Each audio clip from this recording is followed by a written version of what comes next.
The government's catching up to their regular schedule with releasing economic data. It's Monday, December the 1st, and this is Markets with Megan.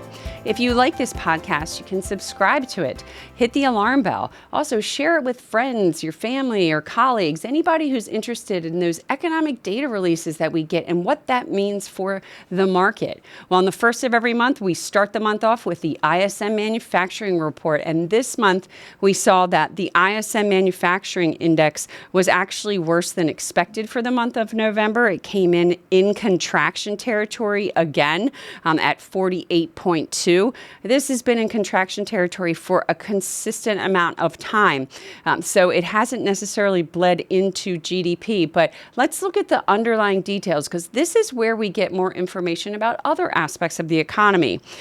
First of all, there was weakness in new orders, the backlog of orders, and then delivery times. So businesses, what that tells you is that businesses aren't necessarily getting a ton of new orders, but they're also have cleared out backlogs and they're not slow on the delivery times. Employment, this is important because the Fed's going to be looking at any kind of indicators on employment. The employment component fell the most since March. It's now sitting deeply in contraction territory, the lowest we've seen since August. Now, there was an increase in production that rose to a 4-month high, so that's actually good for GDP. But when you look at some of the other parts of this report, imports saw a pretty big surge. They outstripped the gain we saw in new export orders. So that's actually negative for GDP.